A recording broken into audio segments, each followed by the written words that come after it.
नमस्कार दोस्तों। आज के इस वीडियो में हम कंप्यूटर मेमोरी के दो बहुत ही इम्पोर्टेंट हिस्सों को जानेंगे, रैम और रोम।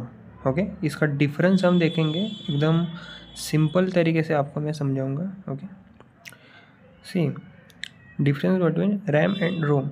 RAM stands for random access memory, ROM stands for read only memory. RAM is a volatile memory. Data is lost when power is off. ROM is a non-volatile memory. Data stays even after power is off. RAM stores data temporarily while a program is running. ROM stores permanent instructions required for system startup. RAM can be read and written easily. ROM can mostly be read only. Writing is limited or not possible. RAM is faster in speed. ROM is slower compared to RAM. RAM helps in processing active tasks and applications. ROM contains firmware or BIOS used for booting. BIOS. Okay. RAM has large storage capacity, GBS. ROM usually has small storage capacity, MB or less. Okay.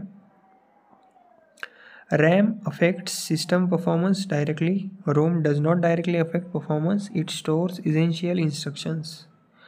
RAM upgrades are common. ROM is usually fixed and not upgraded. RAM is used by CPU for real-time operations. ROM is used by computer during booting and hardware initialization. Okay, see अभी देखो, सबसे पहले बात करते हैं RAM की।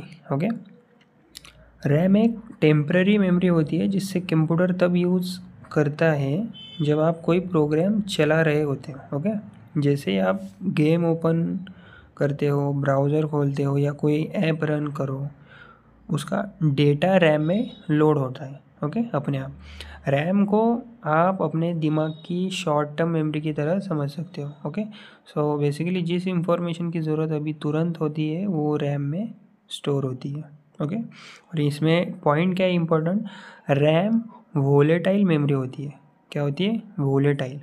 Light चली जाए, कंप्यूटर बंद हो जाए तो रैम का डेटा तुरंत डिलीट हो जाता है। ओके, सो रैम काम फास्टर होता है, रैम का काम। ओके, इसलिए जितनी ज़्यादा रैम होगी उतना फास्ट सिस्टम का परफॉर्मेंस होगा।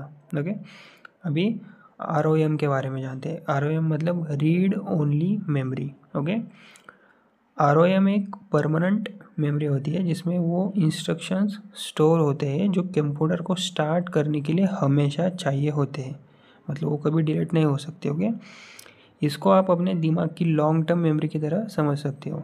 ये वो इंस्ट्रक्शंस स्टोर रखती है जिन्हें बदला भी नहीं जा सकता। ओके, जैसे सिस्टम बूटिंग इंस्ट्रक्शंस। ओके, और ROM नॉन वोलेटाइल मेमोरी होती है और रैम क्या होती है? वोलेटाइल मेमोरी होती है। और ROM नॉन वोलेटाइल मेमोरी होती है, यानी कंप्यूटर बंद हो जाए फिर भी डेटा सेफ रहता है। और ROM का स्पीड रैम से कम होता है, लेकिन इसका काम कंप्यूटर को शुरू करने का होता है। ओके, इसलिए ये इसेंशियल होती है। ओके, अभी मान लो रैम का full form random access memory है और ROM का full form read only memory है। ओके, दोनों में डिफरेंस है।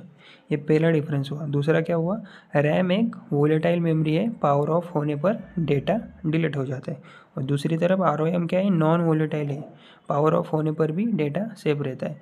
थर्ड डिफरेंस क्या है, रैम टेम्पररी डेटा स्टोर करता है जब प्रोग्राम रन हो रहा होता है, और ROM परमानेंट इंस्ट्रक्शंस स्टोर करता है जो सिस्टम बूट करने में हेल्प करती है। ओके, चौथा पॉइंट हो गया, रैम को रीड और राइट दोनों किया जा सकता है, और दूसरी साइड ROM को मोस्टली सिर्फ रीड किया जा सकता है।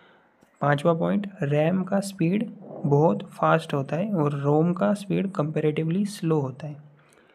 छठा point, RAM system performance improve करता है और दूसरी तरफ रोम क्या करता है? सिस्टम की बेसिक फंक्शनिंग इंश्योर करता है। ओके, देन रैम की कैपेसिटी ज़्यादा होती है, GB में होती है, और रोम की कैपेसिटी कम होती है, MB में।